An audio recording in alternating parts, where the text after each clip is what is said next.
आज से मैं एक नई मांगवा को एक्सप्लेन करने वाला हूँ जिसका नाम है टू हेल विद बीन ए सेंट, जिसका कि सीज़न 2 रहने वाला है। सीज़न 1 आपको यूट्यूब पर मिल जाएगा तो उसको ज़रूर देख लेना, नहीं तो आप सीज़न 2 से भी देखना कंटिन्यू कर सकते हो। हम लोग देखते हैं कि जो होली एम्पायर्स के नाइट्स होते हैं वो अब निकल पड़ते हैं, जो अनडेड आर्मी होती है उनसे फाइट करने के लिए। और जो इनका कमांडर होता है वो इनसे चिल्ला कर कह रहा होता है कि यहाँ पर हमें अनडेड से फाइट करनी है, प्लाटिन्स तुम लोग पीछे रहोगे और नाइट्स है वो तुम्हें प्रोटेक्ट करेंगे, तुम लोग तैयार हो जाना, ज़्यादा से ज़्यादा लोगों की जान तुम्हारे हाथों में ही रहने वाली है, तो इसलिए तुम्हें अपना काम बखूबी करना होगा। अब इसी के साथ हम लोग देखते थे जो 2 नाइट होते हैं वो इधर अकेले में होते हैं। अभी यहाँ पर जो एक पहले वाला नाइट होता है वो कह रहा होता है कि मेरे को सच में अब भी यकीन नहीं हो रहा है कि हम लोग अनडेड से फाइट करने वाले हैं और हम कैसे उनसे फाइट कर पाएंगे। तो यहाँ पर जो दूसरे वाला नाइट होता है उसको देखने के बाद वो कहता है कि आगे तुम अपने हाथ के अंदर ही जो चीज़ है वो क्या दबा रहे हो। जिसके बाद जो पहले वाला नाइट होता है वो कहता है कि ये यहाँ पर मेरी एक फैमिली फ़ोटो है जो कि उसने एक पेंडेंट के अंदर लगा रखी होती है, उसी को वो हाथ में लिए होता है। और वो कहता है कि मैं एक बार बैटल में जाने से पहले अपनी फैमिली फ़ोटो को देखना चाहता था बस। तभी यहाँ पर जो दूसरे वाला नाइट होता है वो कहता है कि मेरे को भी जो बैटल स्टार्ट होने से पहले अपनी फैमिली से एक बार ज़रूर से ज़रूर मिल लेना चाहिए था, लेकिन मैंने ऐसा नहीं किया। तभी यहाँ पर वो लोग कह रहे होते हैं कि मैंने यहाँ पर जो ऑफिसर्स हैं उनके द्वारा सुना हुआ है कि यहाँ पर जो न्यू सेंट है वो भी इस बैटल कॉम्बैट के अंदर हमें ज्वाइन करने वाले हैं। जिसी के साथ हम लोग देखते हैं कि वो लोग और कह रहे होते हैं कि वो लोग कहते हैं कि तुम्हारे कहने का मतलब है, यानी उनमें से जो एक बंदा है वो मीटेरॉइड को भी ला सकता है, तुम्हारा कहने का मतलब है। लेकिन अगर वो फोर्सफुली भी यहाँ पर भागते हुए भी आएगा तो उसको तब भी यहाँ पर पहुंचने में 4 दिन तो लग ही जाएंगे। वो उदास हो जाते हैं थोड़े। वो लोग कहते हैं कि ये तो बिल्कुल ऐसा है कि जब तक हमें सरवाइव करना है, जब तक यहाँ पर जो सेंट है वो यहाँ पर आ नहीं जाते हैं। तभी वो लोग कहते हैं कि मैं होप करता हूँ कि जो गॉड है वो हमारे साथ रहेंगे, इस बैटल के दौरान हमारी मदद करेंगे। इसी के साथ सीन शिफ्ट हो जाता है, हमें यहाँ पर दिखाया जाता है एरिस को। एरिस के सामने एक बंदा होता है, उससे कहती है कि यानी तुम्हारे कहने का मतलब है जो सेंट है उसको बॉर्डर के ऊपर भेज दिया गया है लड़ने के लिए। तभी यहाँ पर जो वो बंदा होता है वो कहता है कि हाँ बिल्कुल, तुमने बिल्कुल सही कहा, पॉप के द्वारा डायरेक्ट यहाँ पर हमें मैसेज दिया गया, उन आर्मी से लड़ने के लिए बॉर्डर पर भेज दिया गया। एरिस सोच रही होती है कि यहाँ पर देखूँ तो हम लोग एक पावरफुल आर्मी है उससे लड़ने के लिए जा रहे हैं जो कि एक अनडेड है, वो बैटल स्टार्ट हो चुका है। पॉप के द्वारा यहाँ पर जो आर्मी है उसको भेजा जा रहा है बॉर्डर्स पर। तभी जो एरिस होती कहती तो तुमने क्या दूसरे नेशन से उससे हेल्प बिल्कुल भी नहीं मांगी है। तभी सामने वाला बंदा होता है वो कहता है कि हमने दूसरे नेशन से हेल्प मांगी है, लेकिन उन लोगों को पहुंचने में 4 से 5 दिन लग जाने वाले हैं। अब इसी के साथ हम देखते हैं कि जो एरिस होती है वो कहती है कि यानी उसको 4 से 5 दिन लग जाने वाला है, तो जो सेंट है उसके साथ तुमने किस लोगों को भेजा है, मतलब किसको भेजा है। सामने वाला बंदा कहता है कि सेंट के साथ थर्ड प्लादिन ऑर्डर हो गया हुआ है और यहाँ पर कुछ हॉली नाइट्स गए हुए हैं और इसी के साथ वो और भी सैनिक उसके साथ गए हुए हैं, 3 रॉयल गार्ड्स भी। इसी के साथ जो एरिस होती है काफ़ी ज़्यादा सरप्राइज हो जाती है सुनने के बाद, और वो कहती है कि क्या तुम मजाक कर रहे हो, तुम लोगों ने उनसे लड़ने के लिए बस इतने सारे ही गार्ड्स भेजे, इतने थोड़े से। जिसके बाद वो बंदा होता है वो कहता है कि ये बंदा होता है कुछ बोलता ही नहीं है। तभी एरिस काफ़ी ज़्यादा चिल्लाने लग जाती है उस पर। वो कहती है कि तुम लोग क्या पागल हो चुके हो, जो पॉप है वो बिल्कुल पागल हो चुका है, तुम्हें पता है ना कि वो अब एज ऑफ सोर्सरी के जो निकोमेंसर्स होते हैं उनका सामना होने वाला है, उनसे सामना होने वाला है। और निकोमेंसर काफ़ी ज़्यादा पावरफुल होती है। अभी जो एरिस हमें बताती है कि जो एज ऑफ सोर्सरी वाला टाइम था उसके अंदर काफ़ी सारे जो मैजिशियन थे और निकोमेंसर वो उभर के आए। उन्होंने अपने जो मैजिक था उनको और भी ज़्यादा अच्छा बनाने के लिए काफ़ी ज़्यादा उन लोगों ने रिसर्च करी थी। और एंड टू एंड उसके अंदर काफ़ी सारे कुछ लोग बुरे भी थे, मतलब कुछ लोग बुरे भी थे जो कि डार्क मैजिक का यूज़ करने लग गए थे। और यहाँ पर उनमें से ही एक जो की पॉइंट था, मतलब एक जो पॉइंट था किंग ऑफ अनडेड न्यूक्रोमेंसर्स था, जो कि इसी के साथ जो एज ऑफ सोर्सरर था वो ख़त्म हो गया। और इसी के साथ हम लोग देखते जो एरिस होती है वो बताती कि यानी जो अनडेड है, किंग ऑफ अनडेड, उसने अपने आप को रिवाइव कर लिया है। इसी के साथ जो सामने वाला बंदा होता है वो कह रहा होता है कि हमें यहाँ पर जो बाहर से कॉम्प्लेक्ट आ रहा है वो तो अलग ही है, और जो हमारे कॉम्प्लेक्ट है वो तो इंक्रीज होते ही जा रही है। इसका मतलब है कि हम लोग अपने जो लोग हैं उसको मदद के लिए बिल्कुल भी नहीं भेज सकते सेंट के पास, ये तो काफ़ी ज़्यादा मुसीबत हो जाएगी। जिसके बाद हम देखते हैं जो एरिस होती है वो कहती है कि यानी जो ये पोप है वो बिल्कुल पागल हो चुका है, ये जो मिशन है ये सुसाइडल मिशन रहने वाला है सेंट के लिए। एरिस और कहते हैं कि तुम्हारे कहने का मतलब है जो बॉर्डर उसको पूरी तरीके से रेस्क्यू किया ही नहीं जा सकता, ये तो सेंट के लिए एक सुसाइडल मिशन की जैसा है। यहाँ पर अगर जो पॉप है उसकी इतनी हिम्मत कैसे होगी, पॉप ने इन लोगों को इसीलिए ही भेजा है उन लोगों को सुसाइडल मिशन के लिए। पोप यहाँ पर गॉड का रिप्रेजेंटेटिव है, उसको ऐसा बिल्कुल भी नहीं करना चाहिए था। तभी हम लोग देखते हैं वहाँ पर एक बंदा डोर खोल के आता है और वो बंदा कह रहा होता है कि लेडी हैरी साउथ माउंटेन की तरफ से हमारे पास काफ़ी सारे एनिमीज आ रहे हैं, हमें ऐसी खबर मिली हुई है और वो एनिमीज काफ़ी ज़्यादा ताकतवर है जो कि सीधा हमारे एम्पर की तरफ ही बढ़ रहे हैं, हमारे एम्पायर की तरफ। जिसके बाद एरिस काफ़ी ज़्यादा घबरा जाती है और यहाँ पर वो कहती है कि मैं यहाँ पर खड़े रह के अपना टाइम बिल्कुल भी वेस्ट नहीं कर सकती हूँ, और इसी के साथ हम लोग देखते हैं वो कहीं निकल पड़ती है। और इसी के साथ जो हमारा सीन होता है वो शिफ्ट हो जाता है। अभी बॉर्डर एरिया होता है, उधर का सीन दिखाया जाता है बॉर्डर की तरफ का, जहाँ पर कि रे को भेजा गया होता है। अभी रे और उसके बाकी लोग पहुँचे नहीं होते हैं वहाँ पर। और यहाँ पर हम लोग देखते हैं कि जो नाइट का कमांडर होता है, यानी कि नाइट, वो कह रहा होता है कि हमारा एनिमी है वो हमारे ठीक सामने है, सभी लोग लड़ाई के लिए तैयार हो जाओ। और इसी के साथ हम लोग देखते हैं कि यहाँ पर जो जिनके हाथ में एरोज होते हैं वो यहाँ पर एरोज को लॉन्च कर देते हैं, मतलब शूट कर देते हैं अनडेड आर्मी के ऊपर। और इसी के साथ हम देखते हैं जो अनडेड आर्मी होती है उसके अंदर स्केलेटन्स होते हैं और यहाँ पर वो तीर उनको लग भी रहे होते हैं जितने भी एरोज होते हैं। और यहाँ पर जो बाकी नाइट्स होते हैं वो अपनी शॉर्ट से ही जो स्केलेटन होता है उसको मार रहे होते हैं। इधर एक लड़की होती है जो कि यहाँ पर उन लोगों को बफ दे रही होती है, बफ यानी कुछ भाई हीलिंग टाइप का होगा यहाँ पर। जिसके बाद वो गार्ड्स कह रहे होते हैं, मतलब नाइट्स होते कह रहे होते हैं कि जो ये काफ़ी ज़्यादा अच्छा है, इससे हम लोग काफ़ी ज़्यादा एनर्जेटिक फील कर रहे हैं और यहाँ पर मॉन्स्टर को आसानी से मार पा रही है। शायद हो सकता है कि हम लोग जीत जाए इस तरह ही अगर चलता रहा तो। तभी हम लोग देखते हैं कि वहाँ पर जो उनका नाइट का लीडर होता है एक और कमांडर, कहता है कि तुम लोगों को इतना ज़्यादा खुश होने की ज़रूरत बिल्कुल भी नहीं है, ये अनडेड के सबसे ज़्यादा कमज़ोर प्यादे हैं, मतलब सबसे ज़्यादा कमज़ोर है। अभी तो जो ताकतवर लोग हैं अभी आए भी नहीं है, उनका आना अभी यहाँ पर बाकी है, जो कि सबसे ज़्यादा ताकतवर है अनडेड के अंदर। और इसी के साथ हम लोग देखते हैं कि वहाँ पर जो यहाँ पर आ चुके होते हैं जो कि ताकतवर होते हैं, जो कि मांझी होते हैं, कुछ मांझी टाइप होते हैं ये। और यहाँ पर जो अनडेड नाइट्स होते हैं वो भी आ जाते हैं। और इसी के साथ हम लोग देखते हैं वो देखने के बाद जो नाइट का लीडर होता है, मतलब कमांडर होता है उनका, वो काफ़ी ज़्यादा घबरा जाता है और कहता है उनसे कि जल्दी से हमें यहाँ से निकलना होगा, जल्दी से भागने की कोशिश करो। तभी हम देखते हैं कि जो बांजी होता है उसके सामने आ जाता है, वो कमांडर के सामने। और इसी के साथ जो वो बांजी होता है उस जो कमांडर होता है नाइट का कमांडर, उसको मार देता है। जिसके बाद कि जो सारे लोग होते हैं वो नाइट्स वहाँ से भागने की कोशिश करने लग जाते हैं डर के, यहाँ पर अपनी जान बचाने की। तभी जो एक अनडेड नाइट होता है, यानी वो होता है एक स्केलेटन, वो उसको मार देता है। और इसी के साथ जो एक बांजी होता है वहाँ पर एक दूसरे बंदे को भी मार देता है। तभी हम लोग देखते हैं वहाँ पर जो निक्रोमैंसर्स होता है जो कि अनडेड को कंट्रोल कर रहा होता है, उसको दिखाया जाता है, जो कि एक ब्लैक हुडी के अंदर होता है। और यहाँ पर आसपास काफ़ी सारा खून खराबा हो चुका होता है और जो निक्रोमैंसर होता है वो कह रहा होता है कि शाबाश मेरे अनडेड आर्मी, यहाँ पर जो खून है वो मेरे को काफ़ी ज़्यादा अच्छा लग रहा है, यहाँ पर खून ही खून हो चुका है। अब इसी के साथ हम लोग देखते हो अपनी जो डेथ एनर्जी होती है उसको और भी ज़्यादा रिलीज़ करे जा रहा होता है, जिससे कि जो उसकी अनडेड आर्मी होती है वो और भी ज़्यादा पावरफुल हो जा रही होती है। जिसके बाद वहाँ पर एक नाइट होता है और कहता है कि यहाँ पर जो हमारे एनिमीज़ है वो धीरे धीरे और भी ज़्यादा ताकतवर होते जा रहे हैं, वो और भी ज़्यादा एनर्जेटिक होते जा रहे हैं। वहाँ पर एक और बंदा होता है जो कि कहता है कि तुम्हें इससे फाइट करने की कोई ज़रूरत नहीं है, बस यहाँ से पीछे हटते रहो, अपने आप को बचाओ यहाँ से। तभी हम लोग देखते हैं कि जो वो बंदा होता है वो और कुछ यहाँ पर कहने की कोशिश करता है, लेकिन तभी हम लोग देखते हैं उसके पीछे यहाँ पर जो एक अनडेड नाइट होता है वो आ जाता है। और यहाँ पर जो लोग होते हैं उसको कह रहे होते हैं कि ज़रा अपने पीछे देखो, लेकिन तभी वो पीछे की तरफ देखता है। इसमें काफ़ी ज़्यादा देर हो जाती है, लेकिन यहाँ पर जो वो अनडेड होता है उसके ऊपर तभी एक मैजिकल अटैक आकर लगता है, जिससे कि वो पूरी तरीके से ख़त्म हो जाता है, डिस्ट्रॉय हो जाता है। जिसके साथ हम लोग देखते हैं वहाँ पर रे आ चुका होता है, रे ने उस बंदे को बचा लिया होता है। फाइनली जो रे होता है वो यहाँ पर बॉर्डर एरिया के अंदर आ चुका होता है और वो कह रहा होता है कि यहाँ पर तो काफ़ी सारे अनडेड आर्मीज़ हैं, इन्हें तो होना नहीं चाहिए था। तभी यहाँ से हमें कुछ समय पहले का सीन दिखाया जाता है, जब रे यहाँ पर बॉर्डर की तरफ भागता हुआ आ ही रहा होता है अपनी मैजिकल पावर का यूज़ करते हुए। और वो सोच रहा होता है कि ये डायरेक्ट मिशन पॉप के द्वारा मिला हुआ है, तो मैं उससे मना भी नहीं कर सकता हूँ, कोई चॉइस नहीं है।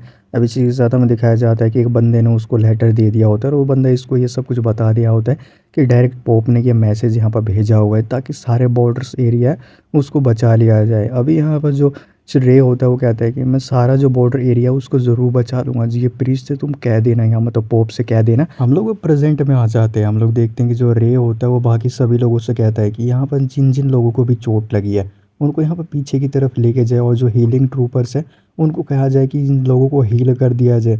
अब इसी के साथ जो वो बंदे होते हैं वो कह रहे होते हैं कि अगर हम लोग ऐसा काम करेंगे, सभी अपने जो लोग हैं उनको पीछे की तरफ लेके जाएंगे, तो यहाँ पर अनडेड से फाइट कौन करेगा, ये तो काफ़ी ज़्यादा क्रिटिकल सिचुएशन हो जाएगी हमारे लिए।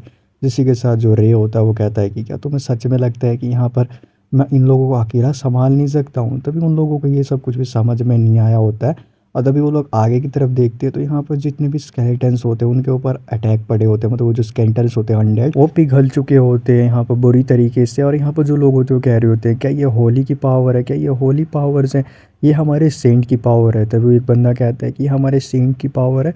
और इसी के साथ हम लोग देखते हैं कि जो रे होता है थोड़ा खामोश हो जाता है और इसी के साथ हम देखते हैं उसके पीछे से एक अटैक पड़ने वाला होता है। तो यहाँ पर जो रे होता है अपनी जो होली पावर जो उसको मिली होती है उसका यूज़ करता है, उस पीछे वाले बंदे को ही जला देता है। अब इसी के साथ वो सोच रहा होता है कि यहाँ पर मैंने काफ़ी सारे जो अनडेड थे उनको यहाँ पर ख़त्म तो कर दिया, लेकिन अब भी इनकी जो तादाद है वो काफ़ी ज़्यादा बढ़ती जा रही है। मतलब काफ़ी सारे यहाँ पर अनडेड होते हैं उसके सामने। तभी यहाँ पर जो रे होता है वो कहता है कि मेरे को इसको एक बार में ही ख़त्म करना होगा। और हम लोग देखते हैं अपनी जो मैजिकल पावर्स होती है फायर वाली उसका यूज़ करता है। फायर बॉल्स जो सारे स्केलेटन्स होते हैं अनडेड उनके ऊपर गिरे ही जा रहे होते हैं और यहाँ पे एक ज़बरदस्त धमाका भी हो जाता है। जिसके बाद हम देखते हैं जो सारे अनडेड होते हैं वो मर जाते हैं। अभी जो निक्रोमेंसर होता है वही खाली जिंदा बच चुका होता है, उसने एक बैरियर बना लिया होता है। अभी जो निक्रोमेंसर होता है वो कह रहा होता है कि अगर यहाँ पर जो ये सेंट के लोग हैं वो सिर्फ होली पावर्स का ही यूज़ कर सकती है और जो ये मैजिक है उसका यूज़ कैसे कर पा रहे हैं, आखिर ये कैसे हो रहा है। नेक्रोमेंसर को काफ़ी ज़्यादा गुस्सा आ जाता है और यहाँ पर जो नेक्रोमेंसर्स का मैजिक होता है उसको यूज़ करता है जो कि डेथ रिवाइव होता है। और वो चिल्ला कर कह रहा होता है कि मैं नर्क से तुम्हें आत्माओं को बुलाता हूँ, जल्दी से मेरे सवाल का जवाब दो। अब इसी के साथ हम लोग देखते हैं जितने भी वहाँ पर डेथ नाइट्स होते हैं उन सभी को रिवाइव कर देता है, समन कर लेता है। और इसी के साथ हम लोग देखते हैं उनको अटैक करने का आदेश भी देता है। जिसके बाद हम लोग देखते हैं कि जो वो नाइट्स होते हैं वो उन पर अटैक करने के लिए जा रहे होते हैं। तब एक रे के पीछे बंदा हो तो काफ़ी ज़्यादा घबरा जाता है डेथ नाइट्स को देख के, लेकिन रे को कुछ भी फर्क नहीं पड़ता है। वो अपना हील मैजिक होता है उसका यूज़ करता है जिससे कि जो डेथ नाइट्स होते हैं वो गायब होने लग जाते हैं। और जिसके बाद निक्रोमेंसर होता है वो काफ़ी ज़्यादा सरप्राइज हो जाता है कि आखिर जो उसके डेथ नाइट है वो कैसे गायब हो रहे हैं। अब यहाँ पर रे ने जो होली पावर्स होती है उसको मैजिक के साथ यूज़ करना सीख लिया होता है। लेकिन जिसके बाद हम लोग देखते हैं जो निक्रोमेंसर होता है वो सरप्राइज तो होता है, लेकिन उसी के साथ वो कहता है कि तुम्हें क्या लगता है तुम लोग इतनी आसानी से मुझे रोक पाओगे। और इसी के साथ हम लोग देखते हैं जो बोन स्पीयर होता है उसका यूज़ करता है जिससे कि काफ़ी सारे जो बोन्स होते हैं वो सीधा रे की तरफ ही जा रहे होते हैं लगने के लिए। लेकिन अपना जो रे होता है सिर्फ एक कैंसिल मैजिक से उसके जो अटैक को कैंसिल कर देता है। और इसी के साथ वो अपना एक होल्ड मैजिक होता है उसका भी यूज़ करता है जिससे कि जो निक्रोमेंसर होता है वो बंद जाता है, उस पर काफ़ी सारी चेन लपेट जाती है जिससे वो बन जाता है। अभी जो निक्रोमेंसर होता है वो काफ़ी ज़्यादा सरप्राइज हो रहा होता है और वो सोच रहा होता है कैसे मैं हार कैसे सकता हूँ, आखिर जो एक सैंत है उसके पास इतनी पावर कैसे हो सकती है। मेरे को तो नहीं लगता है कि ये सैंत है या फिर ये एक एंजल है या फिर ये खुद ही एक गॉड है, ये काफ़ी ज़्यादा पावरफुल है। तभी जो निक्रोमेंसर होता है उसके सिर के ऊपर एक पत्थर लगता है और यहाँ पर जो एक सोल्जर होता है उसी ने उस पत्थर को मारा होता है क्योंकि इसी वॉर के दौरान यहाँ पर जो इसका दोस्त होता है वो मारा जाता है। वो काफ़ी ज़्यादा गुस्सा होता है जिससे कि सर निक्रोमेंसर होता है वो हंसते हुए कहता है कि तुम पलाडिन लोग गॉड के काफ़ी ज़्यादा पास हो, लेकिन तुम्हारी ज़िंदगी को मैंने बिल्कुल नर्क बना दिया, तुम लोग नर्क में जाओगे, नर्क की तरह ही जियोगे। और वो हंसने लग जाता है उस पर। तभी हम लोग देखते हैं जो रे होता है उसको रियलाइज़ होता है कि यहाँ पर काफ़ी सारे लोग हैं तो वो मारे जाते हैं, जितने भी सोल्जर्स इस बैटल के दौरान मारे गए होते हैं उन सभी लोगों को यहाँ पर अनडेड बना दिया गया होता है निक्रोमेंसर द्वारा। और इसी के साथ वो कह रहा होता है कि इनके भी यहाँ पर कोई प्यार करने वाला होगा, चाहने वाला होगा या फिर कोई करीबी होगा। अब इसी के साथ हम देखते हैं कि जो रे होता है अपने मैजिक का यूज़ करता है, वो कहता है कि इन लोगों को मेरे को सन ऑफ देना पड़ेगा। तभी हम लोग देखते हैं वहाँ पर कियोस का यूज़ करता है, कियोस मैजिक का, जिससे कि वहाँ पर सभी लोग होते हैं वो यहाँ पर एक धूल के समान बन जाते हैं। मतलब वो लोग जितने भी अनडेड होते हैं वो सभी धूल बन जाते हैं और वो मर जाते हैं। और इसी के साथ जो ये एरा होता है वो ख़त्म हो जाता है, मतलब जो बैटल होता है वो ख़त्म हो जाता है फाइनली। अब यहाँ पर जो बाकी बचे हुए लोग होते हैं वो यहाँ पर रो रहे होते हैं कि काश वो सभी लोगों को बचा लेते। और यहाँ पर तभी हम लोग देखते हैं जो रे होता है वो भी सोच रहा होता है कि काश यहाँ पर जो ये बैटल था उसके अंदर मैं जल्दी आ जाता तो मैं ज़्यादा से ज़्यादा लोगों को बचा सकता था। लेकिन तभी वो सोचता है खैर इन सब चीज़ों के बारे में अब सोचने से कोई भी फ़ायदा नहीं, यहाँ पर मेरे को जो ये निक्रोमेंसर है उसके ऊपर ध्यान देना पड़ेगा। अब इसी के साथ जो निक्रोमेंसर होता है वो उसको कहता है कि तुम यहाँ पर काफ़ी ज़्यादा बात करते हो। इसी के साथ जो रे होता है वो कहता है कि तुम काफ़ी ज़्यादा मेरे को घबराए हुए लग रहे हो। और इसी के साथ जो निक्रोमेंसर होता है वो सच में काफ़ी ज़्यादा घबराया हुआ भी होता है। रे उसको कहता है कि तुम यहाँ पर अनडेड को कंट्रोल करते आ रहे हो और उन्हीं के साथ तुम रहते आ रहे हो, अब तुम्हें उन्हीं के जैसा बनना है तो तुम्हें काफ़ी ज़्यादा घबराहट हो रही है, मैंने सही कहा ना। तभी हम लोग देखते हैं जो निक्रोमेंसर होता है वहाँ पर काफ़ी तेज़ी से हंसने लग जाता है और कहता है कि तुम मेरे को हंसी तो बिल्कुल भी मत दिलाओ, तुम मेरा कुछ भी नहीं बिगाड़ सकते हो। यहाँ पर तुम्हें क्या लगता है कि हमारी एक ही आर्मी थी, अभी जो सिलोनिया सिटी है उसके अंदर भी हमारी जो अनडेड आर्मी है वो पहुँचने वाली है और वहाँ पर अटैक कर भी दिया होगा उन लोगों ने, तुम्हारे लिए अच्छा यही रहेगा कि तुम सरेंडर कर दो। जिससे कि हम तुम्हारी जो जान है उसको बख्श देंगे। अब इसी के साथ जो रे होता है उसकी बात को काटते हुए यहाँ पर एक दूसरा वाला नाइट होता है, उससे कहता है कि तुम जो ये निक्रोमेंसर है इसका ध्यान रखना और इसको जो यहाँ पर होली एम्पायर है वहाँ पर लेके जाओ, मेरे को यहाँ पर अभी कुछ काम करने हैं। अब इसी के साथ हम लोग देखते हैं कि जो रे होता है वो यहाँ पर अपने जो पावर्स का यूज़ करके वो सोच रहा होता है कि मैं यहाँ से जल्दी यहाँ पर जो सिलोनिया सिटी है वहाँ पर मेरे को पहुँचना होगा। और हम लोग देखते हैं कि वो यहाँ से भाग पड़ता है।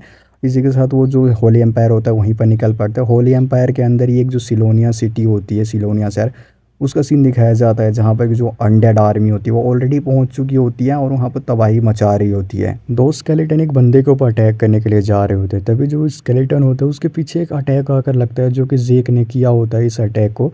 अभी यहाँ पर जो एक लड़की होती है वो कह रही थी जेक तुम्हारी जो स्वॉर्डमैनशिप है वो हमेशा से ही काम आती रही है, इनक्रेडिबल स्वॉर्डमैनशिप है तुम्हारी। इसी के साथ सीन शिफ्ट होता है शहर के दूसरी तरफ का, हमें सीन दिखाया जाता है जहाँ पर कि और भी ज़्यादा अनडेड आर्मीज़ होती है जो कि घूम रही होती है। अभी यहाँ पर जो एरिस होती है अपनी होली पावर्स की मदद से यहाँ पर जो अनडेड होते हैं उनसे फाइट कर रही होती है, उनसे लड़े जा रही होती है। लेकिन तभी वो सोच रही होती है कि यहाँ पर काफ़ी सारे जो अनडेड है उनको मैंने मार दिया है, लेकिन ये फिर भी मेरी तरफ बढ़े चले आ रहे हैं। यहाँ पर काफ़ी सारे अनडेड्स हैं वो आ चुकी हैं। और वो और भी कहती है कि हमारे जो एनिमीज़ है वो सिर्फ अनडेड ही नहीं है बल्कि हमारी रैंक के अंदर भी कुछ लोग हैं जो आपस में लड़े जा रहे हैं। अभी जो मेरे ऑप्शंस है वो यहाँ पर काफ़ी ज़्यादा ख़त्म होते ही जा रही हैं। तभी हम लोग देखते हैं वहाँ पर जेक आ जाता है और यहाँ पर एक जो ज़बरदस्त स्लैश होता है वो सीधा जो अनडेड होता है उनके ऊपर लगा देता है, जिससे कि काफ़ी तेज़ धमाका होता है। अब यहाँ पर जो ये स्वॉर्ड की एनर्जी होती है महसूस कर लेती है एरिस और वो कहती है कि ज़रूर ये जेक की है। और उसी के साथ हम लोग देखते हैं वो जेक और फिया उसके सामने होते हैं, इस लड़की का नाम फिया होता है। अब जेक और फिया दोनों इस एरिस के पास आ जाते हैं। जो एरिस होती है वो कहती है कि जे आखिर तुम यहाँ क्या कर रहे हो, तुम्हें तो जो रे है उसके साथ होना चाहिए था। जिसके बाद जेक कहता है कि ये सब कुछ सेंट के ही ऑर्डर थे, यानी रे के ही ऑर्डर थे। अब इसी के साथ जो एरिस होती है वो कहती है कि आखिर ये तुम क्या कह रहे हो, तुमने आखिर उसे ऑर्डर क्यों माने। जिसके बाद जो जेक होता है वो कुछ भी नहीं बोलता है। अब इसी के साथ हम थोड़ा पास्ट में आ जाते हैं, जी के पास्ट में, जी के यहाँ पर जो रे होता है उसने उसके माथे पर फ्लिक कर दिया होता है और उससे कहता है कि तुम यहाँ पर जो सिलोनिया सिटी है उसके अंदर ही रुकने वाले हो, तुम बस अगर तुम मेरे साथ चलोगे तो सिर्फ तुम मेरे रास्ते के अंदर ही आओगे। जिसके बाद जेक कहता है कि मेरे सेंट प्लीज़ मेरे को अपने साथ चलने दीजिए। जिसके के साथ जो रे होता है उसको कहता है तो चलो ठीक है, अगर तुम मेरे रास्ते में नहीं आओगे तो मेरे को प्रूव करके दिखाओ, मेरे से फाइट करो, जल्दी से अपनी स्वॉर्ड उठाओ और मेरे से फाइट करो। अभी जेक होता है अजीब सा मुँह बनाता है।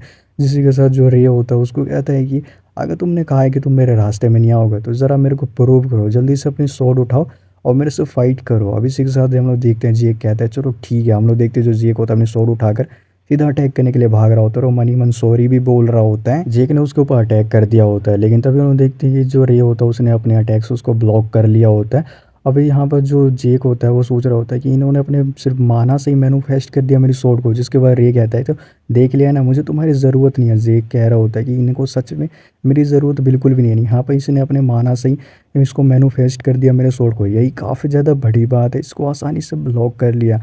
अब इसी के साथ हम देखते हैं वापस से हम लोग प्रेजेंट में आ जाते हैं। अभी जेक होता है उसने ये एरिस को कह दिया होता है कि जो सेंट है वो ऑलरेडी काफ़ी ज़्यादा पावरफुल है, मेरी उनको ज़रूरत बिल्कुल भी नहीं थी और यहाँ पर आपकी मदद के लिए मेरे को असाइन कर दिया गया, अगर मैं उनके साथ जाता तो मैं उनके रास्ते की रुकावट ही बनता। अभी एरिस सोच रही होती है कि जो ये रे है उसको कोई भी अंदाज़ा बिल्कुल भी नहीं है कि आखिर वो किस तरह की मुसीबत में है। जो नेक्रोमेंसर्स होती हैं वो काफ़ी ज़्यादा पावरफुल होते हैं, उन्हें बिल्कुल भी सिचुएशन का अंदाज़ा नहीं है कि आखिर क्या हो रहा है। सीन शिफ्ट हो जाता है, हम लोग देखते हैं जो रे होता है वो फाइनली यहाँ पर जो सीलिया सिटी होती है उसके अंदर आ जाता है। लेकिन वो देखते हैं यहाँ पर काफ़ी सारी डेड बॉडीज़ ही पड़ी होती है। जिसके बाद वो सोच रहा होता है कि यहाँ पर आखिर ये सब हो गया है, काफ़ी ज़्यादा तबाही मच गई है, तो यहाँ पर जो क्रिस और जो मैरी है उनका क्या होगा। अब इसी के साथ तभी हम लोग देखते हैं उसको एक आवाज़ आती है। इधर हम लोग दो बच्चों को देखते हैं जो कि मैरी और क्रिस होते हैं। जिसके बाद हम देखते हैं रे उनके पास भागता हुआ आता है। अभी यहाँ पर जो क्रिस की जो पल्स होती है वो यहाँ पर वो चेक करता है, लेकिन वो सोचता है कि जिसकी पल्स वो बिल्कुल भी महसूस नहीं हो रही है। मेरे को लगता है कि काफ़ी ज़्यादा देर हो चुकी है। अभी जो मैरी होती है वो कह रही होती है कि जो क्रिस है वो काफ़ी ज़्यादा बचपन से ही कमज़ोर थी और मैं उसकी बड़ी बहन हूँ, मैं उसकी शिष्य हूँ, तो मेरे को उसे प्रोटेक्ट करना चाहिए था, ये मेरी ड्यूटी बनती है कि मैं उसे प्रोटेक्ट करूँ। जिसके बाद हम लोग देखते हैं कि जो रे होता है उसको कहते हैं ये बिल्कुल भी नहीं, और यहाँ पर ये सब मेरी ही गलती है, अगर मैं तुम्हें यहाँ पर नहीं लाया होता तो शायद ये कुछ यहाँ पर होता ही नहीं। जिसके साथ जो मैरी होती है वो रोने लग जाती है, लेकिन जो मैरी होती है वो रे की बात काटते हुए कहती है कि ऐसा बिल्कुल भी नहीं है, ऐसा बिल्कुल भी नहीं, तुम तो हमें बस पीसफुल लाइफ वो देना चाहते थे, तुम हमें सिर्फ यहाँ पर इसलिए लाए ताकि हम अच्छी तरीके से जी सकें, इसमें तुम्हारी कोई भी गलती बिल्कुल भी नहीं है। अगर मैं थोड़ी और ज़्यादा ताकतवर होती तो मैं अपनी जो बहन है उसको प्रोटेक्ट कर पाती, ये सब कुछ मेरी ही गलती है। अब यहाँ पर जो रे होता है उसको देखने के बाद थोड़ा उदास हो जाता है और उसके सामने एक डेड बॉडी पड़ी होती है नाइट की, जिसके ऊपर काफ़ी ज़्यादा ज़ख्म होते हैं। जिसके बाद वो देखने के बाद सोचता है कि जिस तरह के इसके ऊपर ज़ख्म है, मेरे को ऐसा लगता है कि इसको जो मैरी नहीं मारा है अपने आप को प्रोटेक्ट करने के लिए, काफ़ी ज़्यादा टैलेंटेड है, मेरे को ऐसा लगता है। अब इसी के साथ हम देखते हैं कि जो रे होता है वो कहता है कि यहाँ पर जो कोई भी लोग आस-पास छुपे हुए हैं जल्दी से बाहर आ जाओ। जिसी के साथ हम लोग देखते हैं कि कोई भी यहाँ पर बाहर बिल्कुल भी नहीं आता है। जब रे कहता है कि क्या तुम्हें लगता है कि मेरे को इस बारे में बिल्कुल भी पता नहीं है, जल्दी से बाहर आ जाओ, कितनी शर्मनाक बात है। तभी हम लोग देखते हुए जो रे होता है वो कहता है कि यहाँ पर छत के ऊपर और पेड़ों के पीछे और जो फाउंटेन है उसके पीछे भी लोग छुपे हुए हैं। तभी हम लोग देखते हैं कि यहाँ पर एक बंदा काफ़ी देर से उसका पीछा कर रहा होता है। रे कहता है कि एक बंदा मेरे पीछे छुपा हुआ है। तभी हम लोग देखते हैं कि वो लोग डीन फैमिली के 7 मैसेंजर्स होते हैं और वो लोग कह देते हैं कि हमें प्लीज़ ग्रीट करने का आदेश दीजिए। अब यहाँ पर जो ये लड़की होती है, ये सभी लोगों के जो नाम होती है वो रे को इंट्रोड्यूस करवाती है, जो कि ये 7 मैसेंजर्स होते हैं। लेकिन इनका जो नाम होता है यहाँ पर हम लोग इनको स्किप कर देते हैं। तब हम लोग देखते हैं कि जो रे होता है वो कहता है कि मैंने यहाँ पर तुम्हें सिर्फ इसलिए बुलाया है ताकि तुम जो ये लड़की है उसको प्रोटेक्ट कर सको। अब इसी के साथ अभी देखते हैं कि 7 मैसेंजर में से एक लड़की होती है। कहते हैं अच्छा ये लड़की, और इस बंदी का नाम होता है रेन नाम होता है, और वो कहते हैं कि इस लड़की को प्रोटेक्ट करना है। तो जो रे होता है वो कहता है कि हाँ बिल्कुल इस लड़की को तुम्हें प्रोटेक्ट करना है यहाँ पर, क्योंकि मेरे को लगता है ये काफ़ी ज़्यादा अच्छी असैसिन बन सकती है। जिसके बाद जो रेन होती है वो देख कर सोचने लग जाती है कि हाँ जो ये लड़की है वो देखने में बिल्कुल असैसिन्स की तरह ही लग रही है। यहाँ पर काफ़ी ज़्यादा जो ख़राब एनवायरनमेंट था, काफ़ी ज़्यादा यहाँ पर बुरी चीज़ें हुई थी, लेकिन उस एनवायरनमेंट के अंदर भी ये काफ़ी ज़्यादा सर्वाइव कर पाई, तो ये ज़रूर असैसिन बन सकती है। रेन कहती है कि हाँ ये बिल्कुल एक बन सकती है असैसिन। जिसके के साथ जो रे वो तो उसको कहता है कि मैं ये नहीं कह रहा हूँ कि तुम्हें इसको एक असैसिन ही बनाना है, मैं सिर्फ ये कह रहा हूँ कि तुम्हें इसे थोड़ा स्ट्रॉन्ग बना देना है जिससे कि अपनी खुद की सुरक्षा कर सके। जिसके के साथ एक वो जो 7 मैसेंजर्स में से लड़की होती है वो कहती है कि तुम्हारे कहने का मतलब है कि हम इससे कुछ टेक्निक सिखा दें। जिसके बाद जो रे होता है कहता है कि एग्जैक्टली ऐसा ही, बिल्कुल तुम सबसे छोटी हो लेकिन तुम्हारे अंदर दिमाग सच में काफ़ी ज़्यादा भरा हुआ है। अभी जो रेन होती है वो कहती है कि सेंट ऐसा हम बिल्कुल भी नहीं कर सकते, हमारी जो ड्यूटी है वो 24 घंटे आपको प्रोटेक्ट करने की, हम ऐसा बिल्कुल भी नहीं कर सकती हैं। तभी एक जो दूसरा बंदा कहता है कि अगर हम लोग ऐसा करते हैं तो जो हमारी आइडेंटिटी है वो लीक होने के ज़्यादा चांसेस हैं। तीसरा वाला बंदा कहता है अगर ऐसा होगा तो सेंट आपके ऊपर काफ़ी ज़्यादा जो डेंजर है वो इंक्रीज़ हो जाएगा, खतरा आपके ऊपर काफ़ी ज़्यादा और भी बढ़ जाएगा। अब इसी के साथ जो रे होता है वो सोचता है कि ऐसा ही कुछ होने वाला था। अब इसी के साथ वो जो रे होता है वो कहता है कि अगर मैं तुम लोगों को ऑर्डर दे दूँ तब भी तुम नहीं मानोगे। अभी हम लोग ऑर्डर का नाम सुनते ही जो तीनों होते हैं थोड़े काफ़ी ज़्यादा शॉक हो जाते हैं।